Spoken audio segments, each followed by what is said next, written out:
Hello friends, இன்றைக்கு வாழைப்பூ பொரியல் மிகவும் சுவையான முறையில் எப்படி செய்கிறதுன்னு பார்க்கலாம்.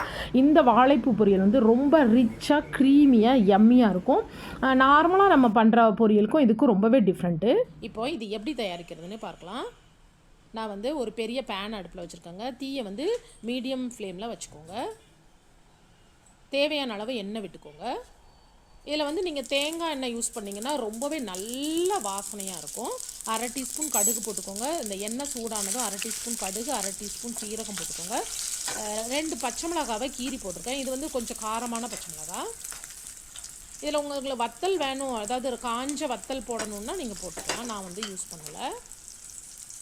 இப்போ வந்து இது எல்லாமே பொரிஞ்சதுக்கு அப்புறமா கொஞ்சமாக கருவேப்பிலையும் வெங்காயம் வந்து ஒரு பெரிய சைஸ், நான் வந்து பயன்படுத்தியிருக்கிற வாழைப்பூ வந்து நல்லா மீடியம் சைஸ் வாழைப்பூ தான். ஸோ அதுக்காக ஒரு பெரிய வெங்காயத்தை மட்டுமே சின்னதாக இந்த மாதிரி கட் பண்ணி போட்டுக்கேன்.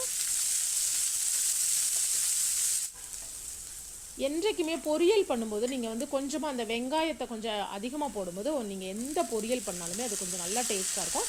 அதே சமயத்தில் இந்த வெங்காயத்தை வந்து நீங்கள் வந்து பளபளன்னு வதக்கினாலே போதும், ரொம்ப ப்ரௌனாக வதக்கணும்னு அவசியம் இல்லை. இப்போ வந்து வாழைப்பூவை நான் சேர்த்துட்டேன். இந்த மாதிரி நான் வந்து ஒரு மீடியம் சைஸ் வாழைப்பூ பயன்படுத்தியிருக்கிறேன். இந்த பூவை போட்டுட்டு இந்த மாதிரி நல்லா மிக்ஸ் பண்ணி விட்டுருங்க. கேஸை வந்து மிதமான தீயில் வச்சுக்கோங்க தீயை. அப்புறம் தேவையான அளவு உப்பு, மஞ்சள் பொடி போட்டுக்கோங்க. இப்போ இதை நல்லா கலந்து விட்டுருங்க. இதில் வந்து நம்ம கொத்தமல்லி பொடியோ அப்படி இல்லைன்னா சில்லி பவுடர் இருக்குல்ல, அதெல்லாம் போடணும்னு அவசியம் இல்லை. இதை நல்லா மிக்ஸ் பண்ணிவிட்டு இப்போ நம்ம சாதாரணமாக என்ன பண்ணுவோம், இதில் வந்து தேங்காய் துருவல் போட்டுட்டு நம்ம வந்து பொரியல் பண்ணுவோம். பட் இன்றைக்கு வந்து ரொம்பவே டிஃப்ரெண்ட்டுங்க. அதாவது ஒரு 1/2 லிட்டர் பாலை நல்லா சுண்டை காய்ச்சி எடுத்துக்கோங்க.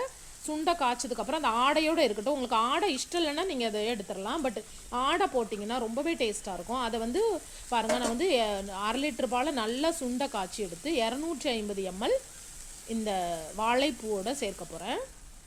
ரியலி ரொம்ப டேஸ்ட்டாக இருக்கும். அப்படி ஒரு ரிச் அண்ட் க்ரீமியான டேஸ்ட்டில் இருக்கும். இப்போ வந்து இந்த வாழைப்பூ வந்து நம்ம அந்த பாலில் தான் முழுக்க சமைக்க போகிறோம். அதாவது நல்லா குக் பண்ணி எடுக்க போகிறோம்.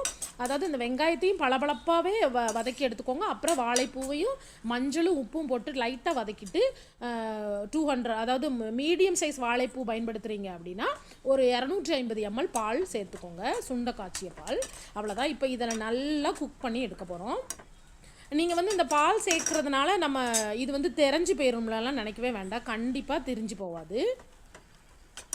கேஸை வந்து சிம்மில், அதாவது மீடியமில் வச்சுட்டு நல்லா ஒரு 7 நிமிஷத்துக்கு நல்லா, அதாவது அந்த பால்லையே அது நல்லா கொதிச்சு நல்லா வெந்து வரும். அந்த மாதிரி வேக வச்சு எடுத்துக்கோங்க. இப்போ வந்து அந்த நல்லா வெந்து அந்த பால் வந்து சுண்டி வற்றிட்டு இந்த டைமில் நம்ம கேஸை ஆஃப் பண்ணிடலாம். இந்த மாதிரி தான் இருக்கணுங்க. செம்ம சூப்பராக, அதாவது வெள்ளை சாதம் போட்டுட்டு இந்த கூட்டை வச்சு சுட நீங்கள் சாப்பிட்டு பாருங்கள். அப்படி ஒரு சுவையில் இருக்கும். அப்படி ரிச் அண்ட் க்ரீமியாக ரொம்பவே யம்மியாக இருக்கும். அதாவது ஒயிட் சாஸில் வந்து மஷ்ரூம் போட்டு சாப்பிட்டா எப்படி இருக்கும், அந்த ஒரு நல்ல ஒரு வித்தியாசமான ஒரு டேஸ்ட்டில் இருக்குங்க. கண்டிப்பாக உங்கள் வீட்டில் உள்ளவங்க எல்லாருமே உங்களை ரொம்பவே பாராட்டுவாங்க. துவர்ப்பு சுவை வந்து ரொம்ப லைட்டாக தான் இருக்கும். கண்டிப்பாக ட்ரை பண்ணுங்கள். தேங்க்யூ ஸோ மச் ஃபார் வாட்சிங். தேங்க்யூ.